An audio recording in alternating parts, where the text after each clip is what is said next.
Hello and welcome back to the Wrestling Group on YouTube. Today we have our latest rankings video and we have the NXT Top 5 Women's Championship matches. So I was looking at what I should do for my next rankings video. Got a couple more suggestions I need to get through. But I was looking to see if there was anything that I've missed out on so far. So obviously I realised I haven't done any women's rankings at all yet, and I haven't done any NXT rankings. So I thought about doing the top 10 or top 5 NXT women's wrestlers, but I thought, you know what, let's do it different and let's go top 5 NXT women's championship matches. Again, could have done just top 5 women's matches in NXT, but I think most of them will be the championship matches anyway. So, and I've not seen this one done before. It may well have been covered. I haven't gone through and checked.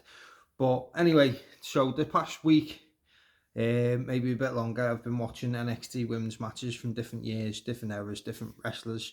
And you know what, there's been some fantastic matches over the years in NXT, especially to do with the women. You know, without the NXT women, it wouldn't have been the big women's revolution in WWE. You know, there's some fantastic talents that have come through the years. You know, even if you go back, I say 2015, I'd probably say is the best year for NXT women's wrestlers. You know, look at the quality of what they had there, and obviously the Charlotte, Bayley, Becky, Sasha, you know, the likes of them, 4 women are absolutely superb, and a big reason why women's wrestling was such a success afterwards. So I'm going to go through my top 5. Like I say, I've looked through quite a lot. There's quite a few matches that I forgot about, like Asuka versus Mickie James when she returned back to the company after 6 years. You know, there is some fantastic matches out there to watch still on the WWE Network. You know, I watched early stuff, I watched later stuff, and I'd have to say that the quality in the matches, unfortunately, is dipped nowadays compared to what it used to be. Like say 2015 for me was the best year for them, and then not long after that, when we had the reign of Asuka and stuff like that, you know, there was some great matches and some great women's wrestlers, but I don't know, for me it's just dipped a bit off. But I think NXT as a whole is not as good as it was once. But nevertheless, this is our top 5. So we'll start at number 5 and work down to 1, same as always. So we'll go number 5 from 2015, shockingly enough, is Bayley versus Sasha Banks versus Becky Lynch versus Charlotte Flair. Takeover Rival 2015. Really enjoyed watching this one.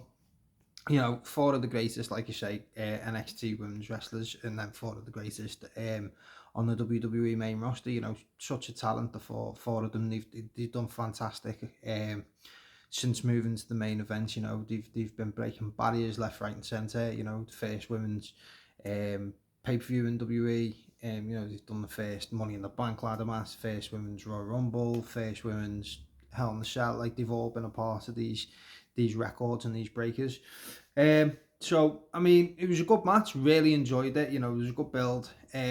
Unfortunately, it wasn't given the time it could have been given. I think the match must have been about somewhere between 11 and 15 minutes, something like that. But there was enough there for it to still come in my top 5. And like I say, you know, they were 4 of the biggest names in NXT, especially at the time. It was mad seeing Becky in like grey and red, just normal wrestling gear with these weird like flappy things underneath. So when she was moving around, it looked like she had a bit of a cape, and I was like, that's not like Becky Lynch we know now. You know, that's not the man. You know, so, but yeah, it was a good match. Like I say, Charlotte was the champ going in. Shock, you know. It started obviously with Sasha and Becky having like a sort of little alliance. You know, they'd work together, got Charlotte out the way, and work together to get Bayley out the way. And then they both went for the pin on Bayley at the same time, and obviously the ref was like, well, I'm not counting that.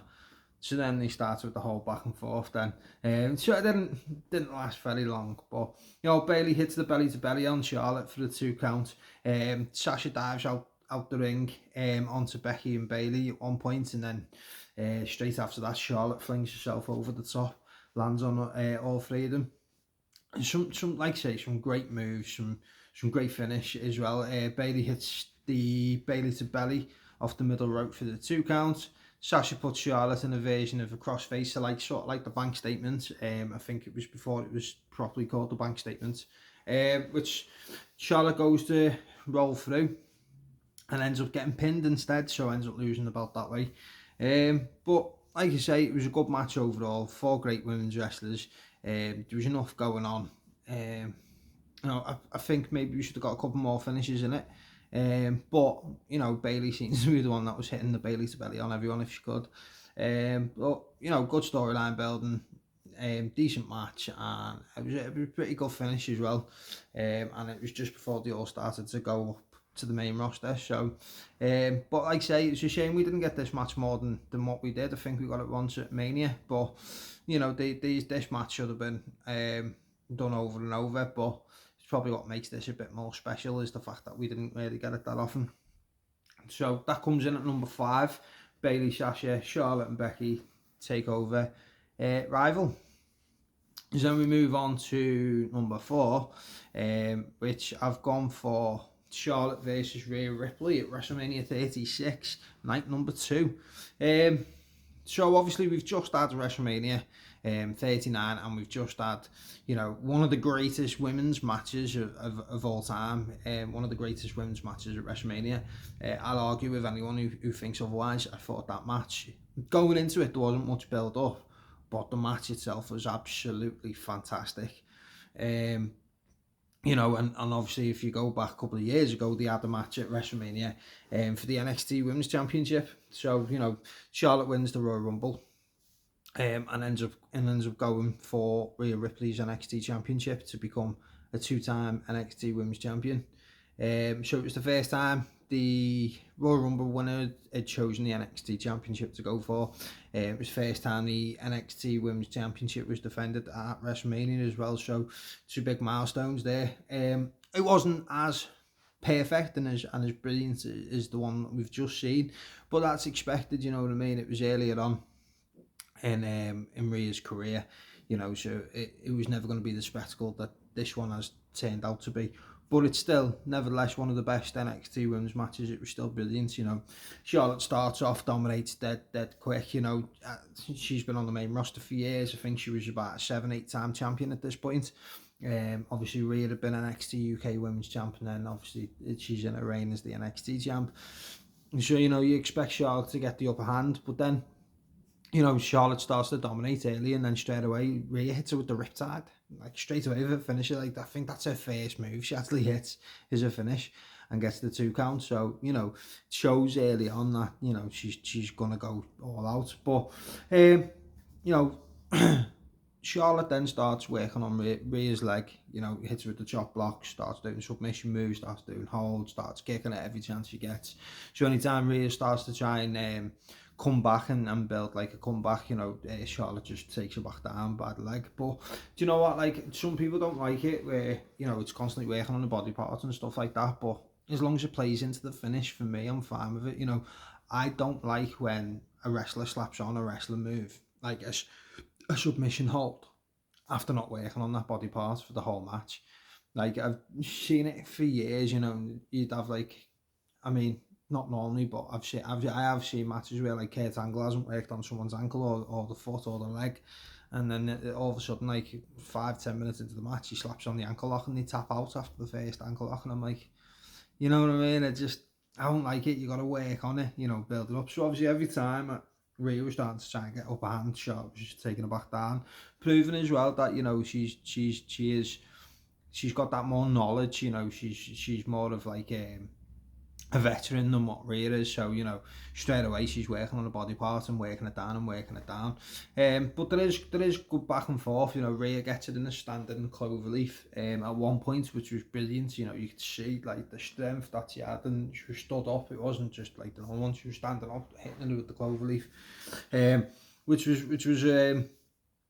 a good part in the match. Rhea going for the drop kick. I think she drop kicked it in the side of the head when she was on her knees. It was quite a brutal drop kick, to be fair, and then she goes up on top turnbuckle, which you don't see much Rhea doing that. hits a drop kick off the top rope, gets a 2 count there. She gets, obviously, like I say, she gets the cloverleaf in, but Flair manages to get out. And then obviously Flair goes for the figure 8. But Rhea manages to get out of that. I think she goes for it about 2 or 3 times in the match, and she manages to get out each time. So Charlotte then puts her in like a version of the Boston Crab, but instead of being sat right on top of her and pulling right back, she stood up and stretching her whole body out, like sort of like basically what Rhea was doing to her with the cloverleaf. So yeah, we get a couple of 2 counts back and forth afterwards. Rhea hits a big boot, gets a 2 count. Flair hits the spear and gets a 2 count. And then she goes and she manages to get Rhea in the figure 4. And obviously Rhea's like proper in pain at this point, screaming, sounding brilliant. And then obviously Charlotte does the bridge, and it only takes a couple of seconds. Then after it's proper locked in, and she does the tap, and Charlotte becomes 2-time NXT Women's Champ. I remember being annoyed at the time, obviously, that they didn't put Rhea over on Charlotte. But I get it. I mean, now we've got the rematch so many years later, it makes sense. At the time, and the build up for this one was based more on the fact that Charlotte's beat Rhea and Rhea can't beat her, so it was good. Obviously now, but at the time I wasn't too best pleased, shall we say. But again, it was a good match, and to be fair, like they done really well as well, because on WrestleMania 36 was the WrestleMania with no fans.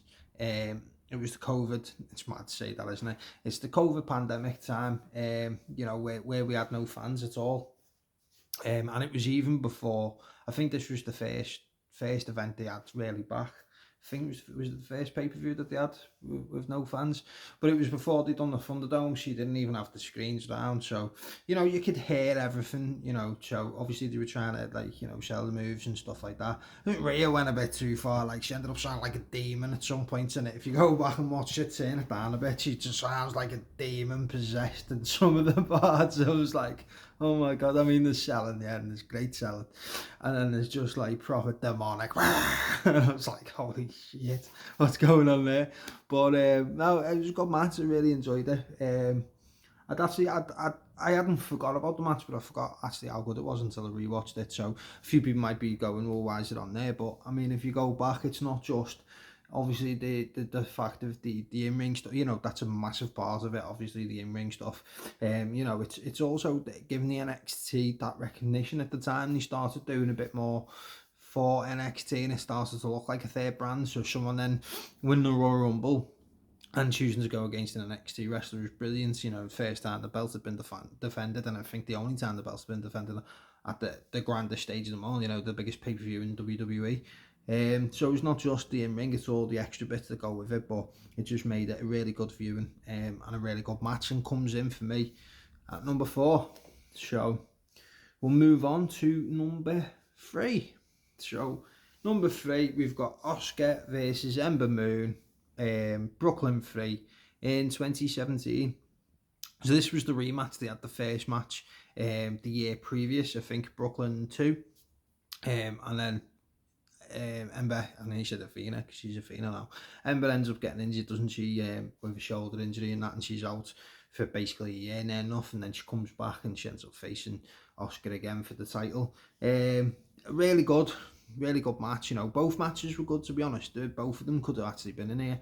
I think Asuka's a fantastic talent. I think coming to the main roster, she's been underrated. Like, yes, I know she's been women's champ, but she's never felt like the top star, whereas in NXT she was a massive star. She come in, she was undefeated for how long? It went ridiculous, didn't it? And then she ends up winning the belt, and then she obviously remained undefeated as champion, and like going into this match, she was over 500 days as champ then.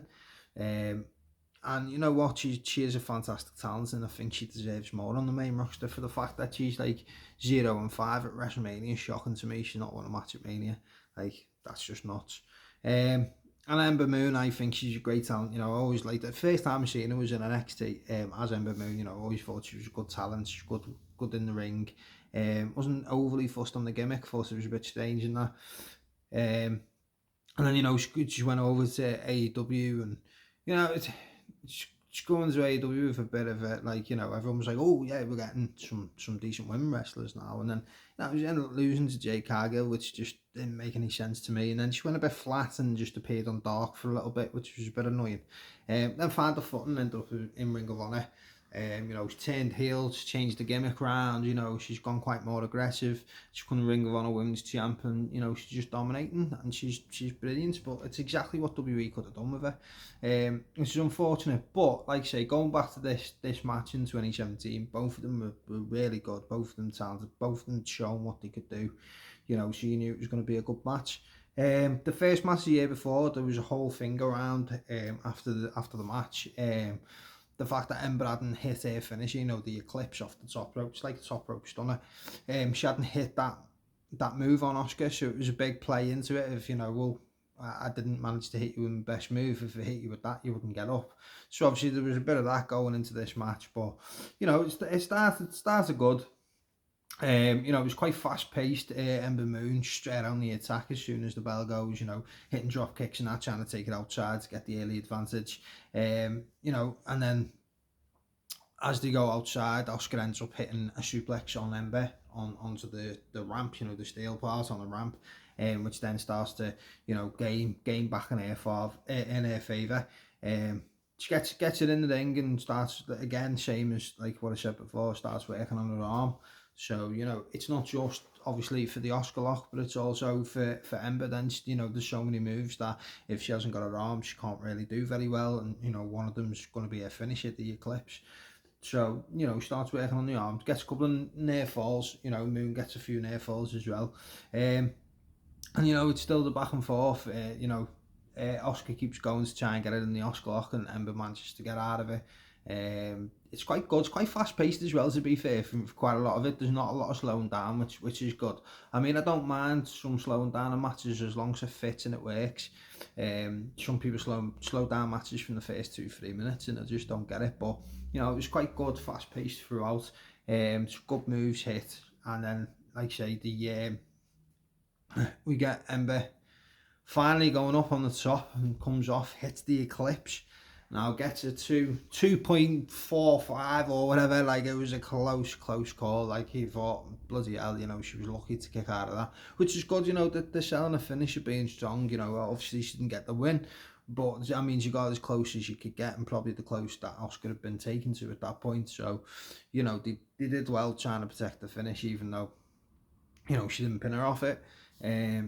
Ember gets frustrated and starts getting a bit wound up, but ends up hitting a super kick, gets a 2 count off the super kick, you know. So she hits her with basically everything she can this time, and hits her with the biggest moves this time, which she didn't get a chance to last time. And, you know, Oscar then obviously starts puts it in the Oscar lock and gets the win.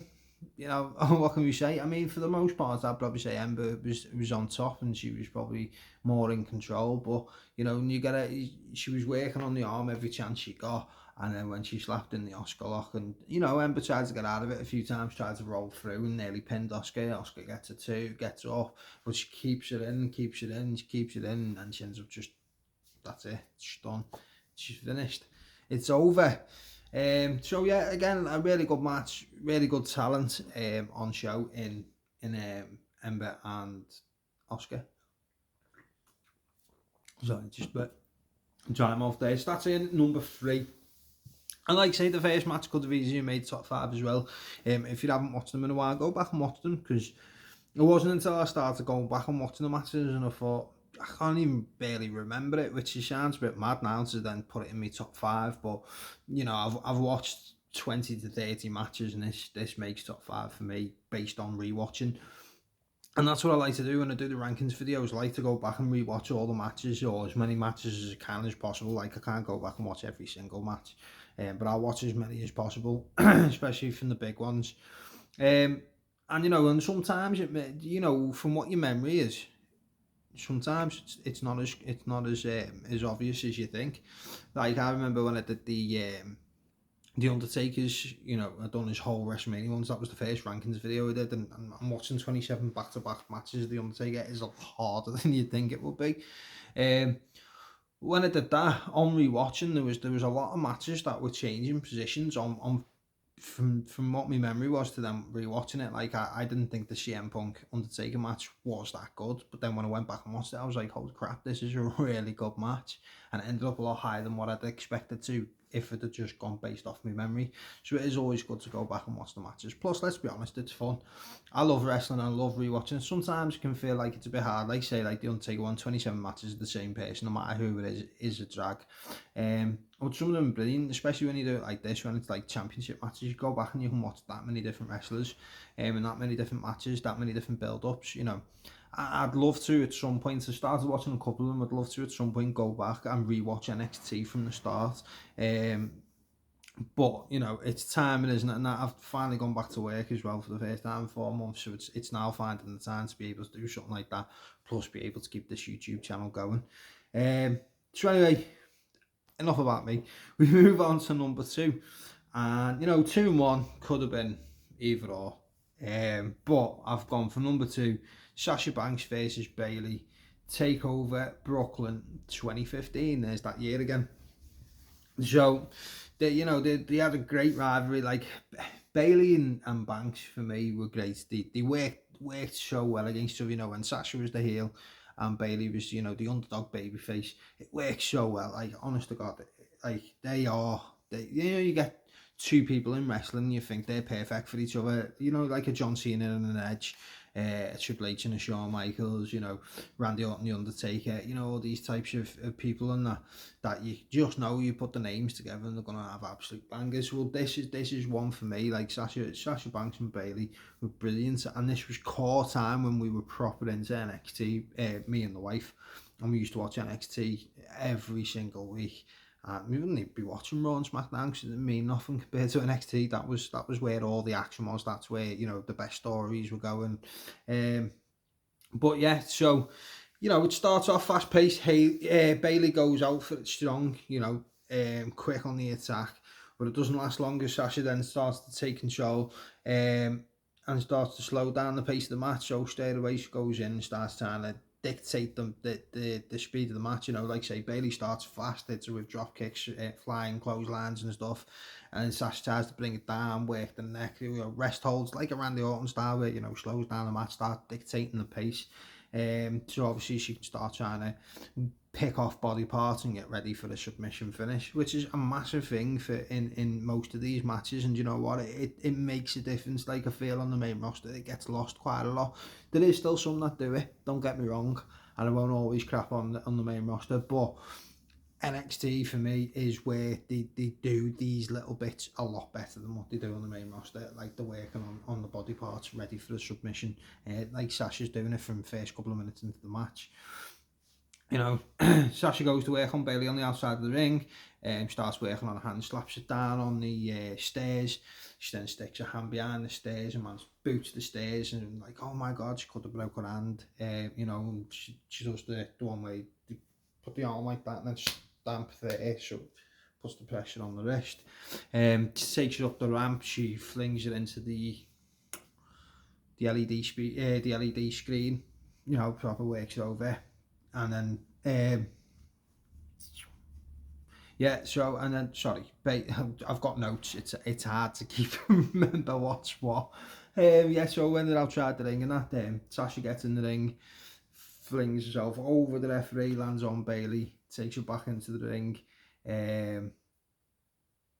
puts it in the bank statement, but she manages to get out of it. I've lost my trail of thought now. Do you know what? There's that many matches that are quite similar in regards to personnel. I'm trying to remember which one's which. So anyway, so, you know, at this point, I'll just forget my notes. At this point, you know, Bayley is probably as hot as you can get in terms of face wrestler in women's wrestling, in NXT women's wrestling. You know, she's so over, and she hasn't had the chance to become the top person yet. She hasn't been a chance to become the champion yet. And, you know, like, you got Sasha, she's the good heel. You know, she works so well in NXT as a heel.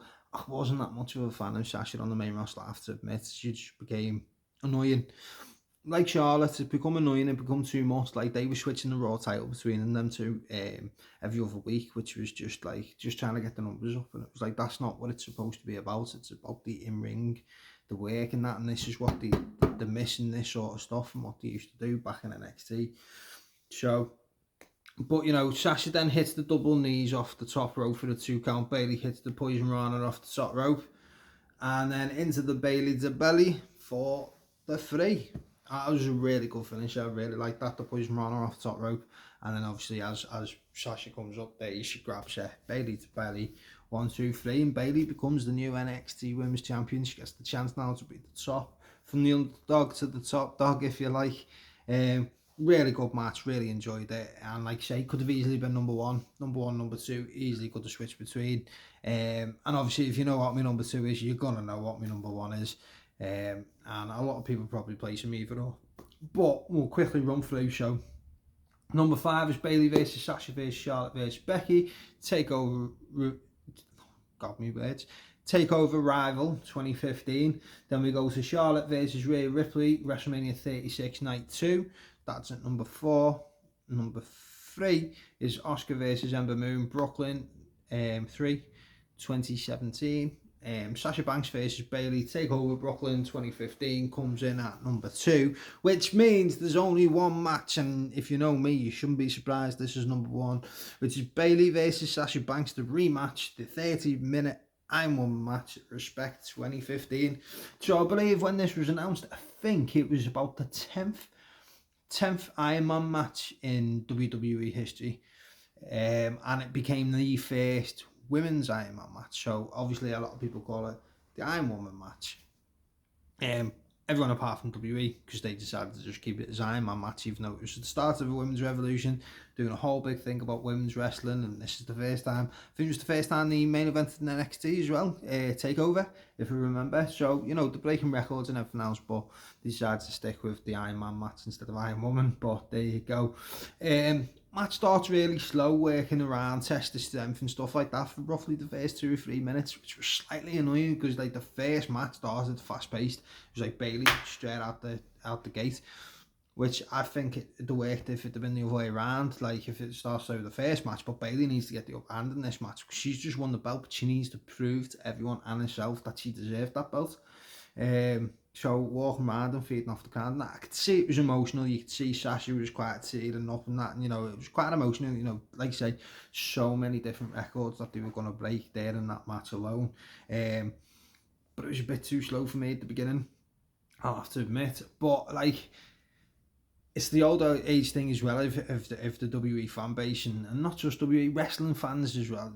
I won't say WWE, wrestling fans, like, throwing out these chants, and so I'm gonna do at one point, I'm gonna do worst chants in wrestling, like, because they just annoy me so much.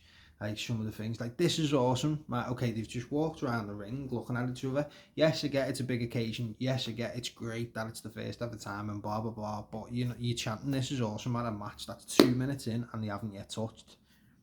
What the hell? What was the other one? I think it was both. Was it maybe 4 or 5 minutes in? You deserve it. And it's like, the match is still going. I don't know. It was just too much cringe for me in regards to wrestling chants. But I will do. Because another one's like pinfall and free. Like all that sort of crap. I can't stand in wrestling. It's just, it's horrible. Don't like it. I won't say don't share for stuff and that, but it's when you all do it together and it's just like not needed. Like say, you deserve it 3 minutes into the match, or this is awesome, or, you know... And the other one, tables, get the tables. Hate that chant so much. I know it worked for the Dudleys, that's fine. Do it in Dudley matches, don't do it in every single not DQ match.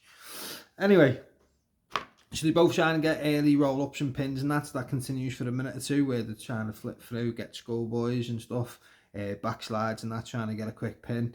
Doesn't work out that way.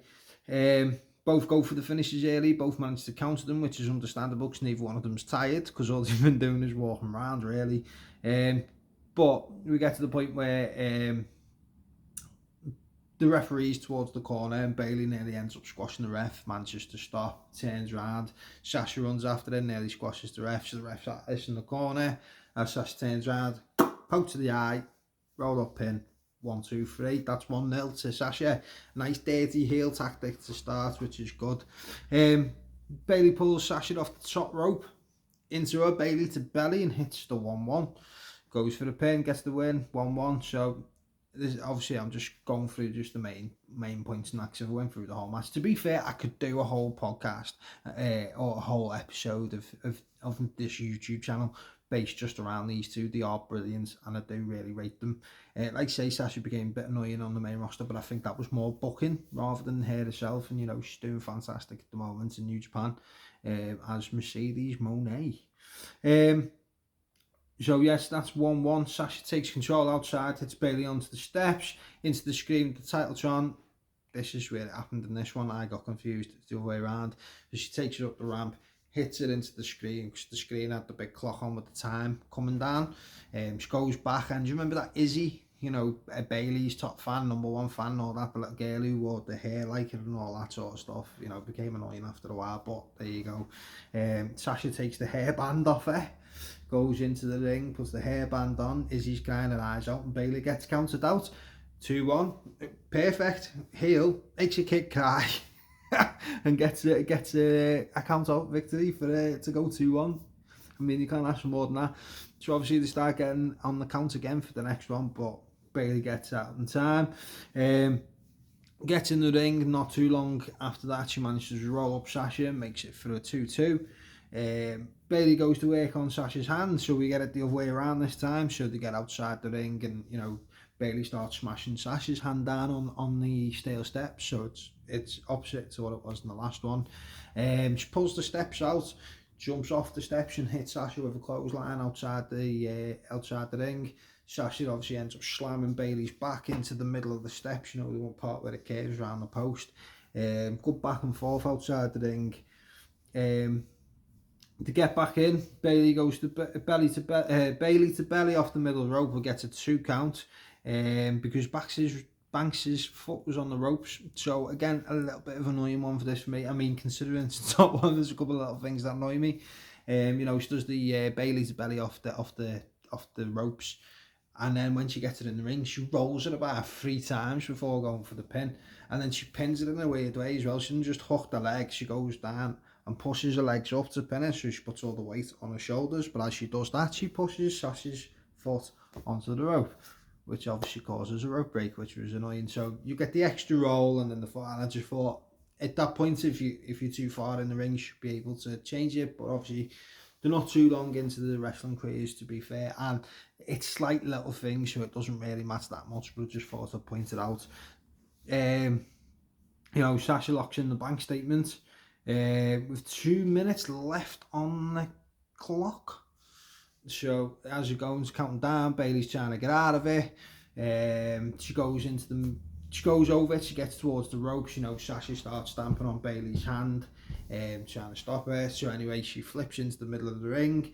But Bayley manages to get out, puts Sasha into like an arm submission. So she gets her arm behind her, puts her foot on her back, pulls both her arms back, stretches it as far as she can. Obviously, like I say, she's been working on her hand, she's been working on her arm, so she starts trying to put the extra pressure on her hand. And we get down to about 3 seconds to go, and Sasha quits, verbally, because her hands are behind her back. She can't really. She has a quick, get it off me, I give up. So with 3 seconds to go, which is normal in 9-man matches, isn't it? It's normally down to the wire. You don't normally get someone winning like 4-0 or something. It's always right down to the wire, either a draw or dead close. But anyway, so Bayley ends up retaining the title of 3-2, and we get a really good match, a memorable match. A lot of people will know if you say Iron Woman match NXT, everyone knows what you're talking about. Some great moves, some great storyline time. It was the end of the story. I think Sasha went up to the main roster after this. You had Triple H and Stephanie giving them both flowers. Both of them were in tears at the end of the match. You had Charlotte and Becky and that at ringside, who'd not long been called up, to watch it and that, and then the NXT roster come out to the top, and it was well deserved, because like I say, it was the first time women had main evented the takeover.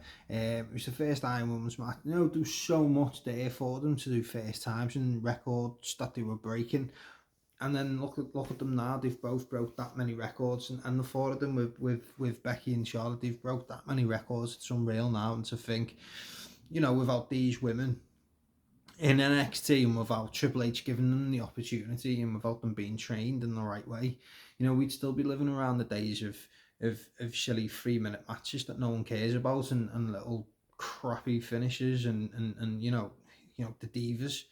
That was awful. Like at the time, like I weren't asked about women's wrestling. I didn't even remember. Like, all right, you had the odd occasionals like Trish and Lita, which I did enjoy watching that, but for the most part, you look back at most of the women in WE, I don't even remember them being there, to be honest. Like, so Kelly and all that, I haven't got a clue, mate. I can't remember them because it was just terrible. But it's only fair that we do as many women's rankings as we can, because there's some great women's wrestlers out there and some great talents. I'd like to do an Impact one sometime in the future as well. Mickey James and Jordan Grace and the likes of them, fantastic. So anyway, this was my NXT Women's Championship top 5 matches. And let's see, 1, 2, 3 of them were from 2015. So there you go. If you want to go back and watch some great matches in NXT, especially for women, go back and watch 2015, because 3 of them are out there. So, as always, let me know in the comments whether you agree or disagree with my top 5. If there's anyone you feel like I've missed out, if there's anyone that shouldn't be in there. And just let me know your top 5 as well. I'm always happy to get feedback, always happy to get other people's opinions. So leave me some comments in the comment section. Give me a like, give me a follow, subscribe to my YouTube channel. And as always, keep an eye out for more wrestling related content coming soon. We'll have the next wrestling rankings video announced at some point this week. There's more wrestling figure unboxing videos that'll be getting put up as well this week as I go through more of my collection. And we have more WWE 2K23 matches that'll be uploaded too. A lot of wrestling content coming your way in the next couple of months. Might not be as often as I go back to work. But I'll try and keep it as active as possible, because my main focus is, obviously, I want to keep this YouTube going. I've got my first video that's gone past 600 views, which is massive for me. So I want to capitalise on that and get as much content out for you guys. And everyone seems to be enjoying it right now. So the more I put out, the more you'll enjoy it. The more you'll give me good feedback. Anyway, I shall speak to you soon and see you later.